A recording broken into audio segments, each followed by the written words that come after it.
Well, that last tape kind of inadvertently stopped, which means I don't really understand the technology that well, but we'll take another stab at this. I want to finish pre-foreclosures by saying there's two common reasons why people get themselves into trouble. One is divorce. Unfortunately, it creates a lot of opportunity for people like me because people stop making the payments, they start fighting with one another, they get behind on payments, and if you can get them to be rational and talk to you, sometimes you can come in and save their credit, help them out of a situation, and get a good deal for yourself. Another option or another reason why people end up having problems is, unfortunately, medical costs. If you think about a typical surgery, if it's say a $15,000 sinus surgery, if you don't have insurance, the hospital's going to charge you twice that. It might be $30,000. Well, $30,000 when you're on a fixed income, it's not going to be doable. So what's going to happen is there's going to be problems with your credit. You're going to try and work out a payment plan. It's not going to work. You're getting behind on your home payments. Chances are that medical cost will put you in a pre-foreclosure situation. I mean, there's a lot of reasons. People can just be stupid. I mean, that's the third biggest category is just stupidity. You know, spend some money the wrong way.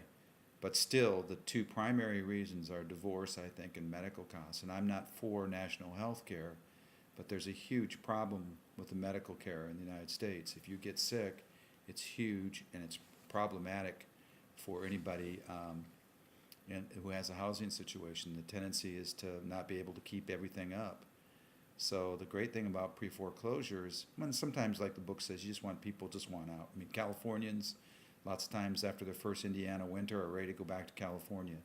If they simply want out, sometimes, and they get behind on their payments, you can go in and work out a situation with them, save their credit, and put yourself in a very, very strong position. These are most easily found pre-foreclosures by people finding out that you do this, by you networking through realtors and others that you do pre-foreclosure work. The realtor might want some kind of commission, or they might want to be able to sell the person the next house, the smaller house that they're going to, if you help with the pre-foreclosure. Once you become known, people start bringing these to you. Obviously, you can advertise that you buy houses. So there's a lot of ways to generate leads on pre-foreclosures. I think a lot of it's just letting the real estate community know that you do pre-foreclosure work. Okay, so I want to switch gears a little bit here and go on to remodeling and construction, which we didn't have time to talk about. The question always is, when you first start this business, is do you have time to work on the houses yourself, and do you have the skills? And even if you have the skills, the time issue when you're young and you're working in business can be a problem. This is where many times having a partner, and I know Jesse Garner started off with a partner, and the partner was more a finance guy. Jesse had more flexibility in his schedule, so the finance guy would put up money, another one of our grads. Jesse would do the labor, where he was pretty handy, and that worked out great as a partnership. Jesse managed the houses and did the work. I mean, you could find out some arrangement that you can work with. So let's suppose that you and your wife or your husband are going to be the painters. Let's talk about painting first. One huge mistake people make with painting is they go to Walmart and buy the cheapest paint possible. You simply can't do that. That paint will take 5 coats to cover a wall. If your time is worth anything, it's better to just pay more and get good paint on the way in. And I like Behr paint. It's spelled B-E-H-R. Behr paint. It's sold at Home Depot. It's an excellent paint. They have a flat enamel. So an enamel is a shiny wall, but this is a flat color, but it's scrubbable like an enamel. Very, very tough. And I like that in my rental houses. It holds up very well. I can come back in, touch it up, and it doesn't look like it's been touched up. Consumer Reports for the last several years has rated that number 1. Sherwin-Williams makes a good paint. Porter makes a good paint. Some of the lumber yards have good paint. I mean, I think it's just getting a paint that you're going to stay with in all of your rental properties is wise. Generally speaking, you wash your paint brushes, but you throw away your rollers. Why would you wash a roller? Again, your time is worth something, and the roller's never going to perform the second time around.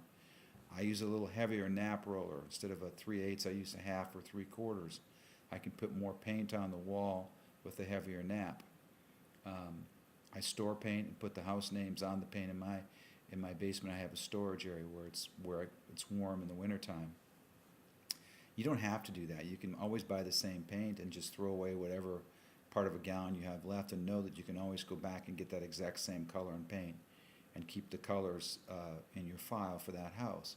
Now generally I do opaque colors. I do white, I do off-white, I do tan, and I do it through the whole house because people see that their furniture can go with every wall. My renters inevitably come back and say, can we paint the walls? I would recommend not doing that. A, they may be terrible painters. B, they're going to pick hard to cover colors or colors that you don't want. Even if they promise to bring it back to the original, most of the time my experience has been is they don't. Either they move out and leave it for me, or they get in financial trouble and have to move out, and then I'm stuck with it. Now, if they're buying it on a lease option, they put several $1,000s on it, it looks like they're going to buy it, then if they want to do some painting, as long as they can demonstrate to me they can paint, I don't have a problem with that.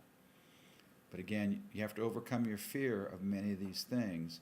You can go to these lumber yards and sit in training sessions and learn how to do a little plumbing, how to do a little painting, how to do a little fix-it, how to do a little trim work, how to do a little countertop work, but you have to have a desire to do that. Now again, what makes it worthwhile? Where if you're going to have a 2,000 square foot house painted, it may be $3,000 or $4,000 to have it painted, where you can buy the paint for under $500. So that's all money that you can keep. One of the reasons I got my license and then became a broker is when I buy a house, there's 3.5% commission, and I can use that money to have other people do the work in the house. So that was one of the advantages of being a broker and knowing that I was going to buy houses on a regular basis, is I could use the money I made in the house to do that work, so I could do less. Now, because I'm a little more selfish, I still do a lot of the work and keep that money too. So I mean, it all depends on what you want to do. You can get a lot of good tips in any profession from people who work in the profession. See a plumber in the store, talk to the plumber, solve plumbing problem. See a painter in the store, talk to the painter, solve painting problem. See a carpet cleaner guy, I've learned more about cleaning carpet from old carpet cleaner guys than I ever have learned by trying trial and error on my own. So if you paint several times a year, you can probably get the paint store to actually